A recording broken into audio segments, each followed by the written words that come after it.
Golf Central on YouTube is brought to you by the new Chrome Tour golf ball from Callaway.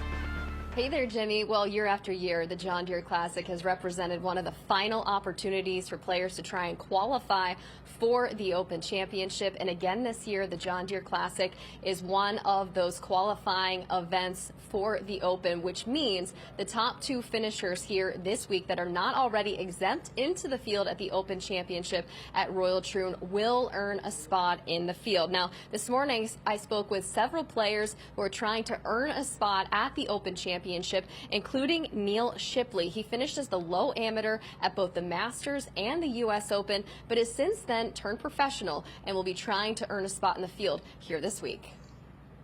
Definitely know about it. Just trying to come out here and have a good week, and if that happens, awesome. If not, I'm not supposed to be there anyway, so it's a cool opportunity, and excited to hopefully maybe make it happen.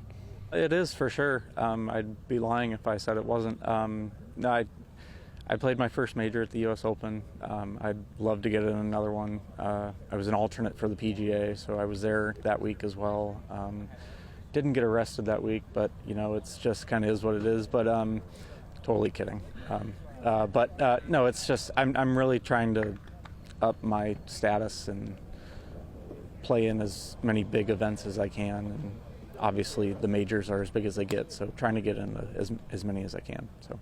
Yeah, I mean, it's definitely on my radar, but at the end of the day, just try to go execute golf shots and just put myself in the best position on Sunday to try and play well and, do something great. What would it mean to you to be able to get into that field and compete at Royal Troon? Yeah, it'd be awesome. The history of the Open, being able to play in another major this year, it would be awesome. And it was one of my goals this year to play in the majors, and got in the U.S. Open, but yeah, it'd be awesome to play in another one. Not much. I just pretty much have kind of set the schedule over these next 5 weeks. If I get the Open, great. Still got a lot of YouTube stuff that we need to pull off, and I'll be honest, if I do end up getting in, it could throw a wrench in some spokes of other things that I want to do on the YouTube side. So if I get in, great. I guess we'll just cross that bridge when it comes. Will you do some YouTube stuff around the Open instead if you're not in the field? I don't know. We'd have to get the whole squad over there somehow. Well, I mean, we'll see. Probably, maybe not though. I don't know. It's hard to say. I'm just taking it day by day, just seeing where things go and which way the wind blows me. But right now, a lot of my focus is on the YouTube side. I've really enjoyed it, getting to hang out and play golf with my brother and some of my best buds and act like an idiot on the golf course is kind of my happy place. I like a lot of guys out here, but the vast majority aren't willing to have as much fun as I want to have. So, yeah, I'm just getting a little older. Got a lot of kids. Being at home has a little value to me at this point. So, I don't know. We'll see. Again, wherever the wind blows me, I'll probably end up. A side note on Shipley, I asked him if he had already earned a spot in the field, if he was already exempted to the Open Championship as an amateur, and if he had given up that experience having turned professional. He told me no, that he wasn't already in the field, so already having turned pro, he didn't miss out on that experience. Now, last year here at the John Deere Classic, Sepp Straka came into the field. He had not gotten into the field at the Open Championship. He carded a final round, a 62 to go on to win here, got into the field, and ended up finishing in a tie for second at Royal Liverpool. So, Jimmy, many players here in the field this week hoping to copy what Straka did here last year. Amy, thanks. How about Justin Lauer auditioning some of that new nightclub material for you exclusively? And a reminder, you can watch the John Deere Classic starting July 4th right here on Golf Channel, of course. First and second round coverage begin at 4 o'clock. On the weekend at 1 before shifting over to CBS. And, of course, as always, we've got pre- and post-game coverage every day before and after play right here on Golf Channel. All right, time now for the Comcast Business Tour Top 10. And here are the top 10 as we head into July. Scotty Scheffler with a healthy lead over Xander Schauffele and Rory McIlroy. We're only 6 weeks away from the beginning of the FedEx Cup playoffs. The top 70, based on these standings, will gain entry, into the FedEx St. Jude Championship. So as Amy mentioned, this week a number of players thinking about getting into the Open, but also plenty on the line for those trying to make the playoffs and keep their cards. And to that point, Tripp, it's all related to the fact that the field for the first playoff event in Memphis is just 70 players. A lot of pressure.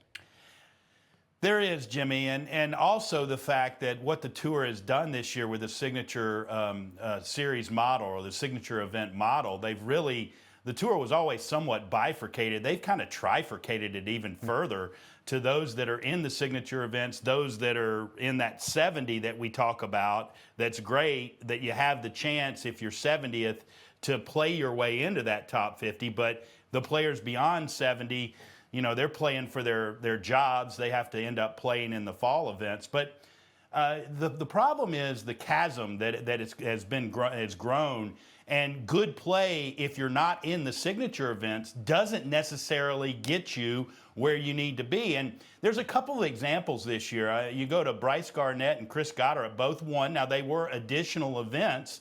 But normally winning an additional event, you didn't have to worry about getting into the playoffs or having a chance there. Now, true, they could have played better in some other tournaments that they played in, and they still have time to do that. But another player who really has played quite well is Kevin Yu. You look at what he's done and for this season. I mean, he's had 4 top 10s, tied for 3rd at American Express. Now, he did get in 2 of the big events. He got in Genesis, the signature event, but that one has a cut. I don't like a 70-man field cut to 50, but needless to say, he did miss the cut, so he didn't get any points there. And then he got in the Players' Championship where he missed the cut as well. But normally, this kind of play, you're not worried about trying to get into the playoffs or what have you. The problem that we have, really, I think going forward, 2 things that the Tour's really got to look at. The points in the signature events, Jimmy, 2 through 10 is the same as a major championship.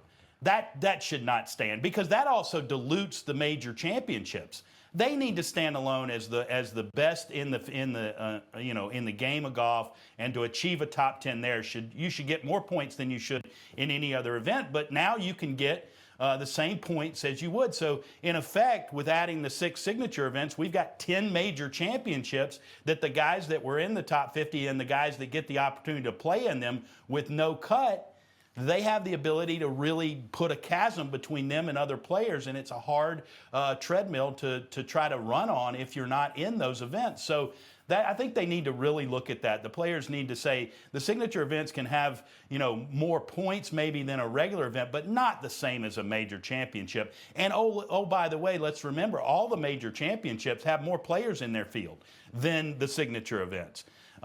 So even the Masters has somewhere between 90 and 100 players typically. The signature events have anywhere, right around 70. So again, I think they need to move those to 120 and have a cut.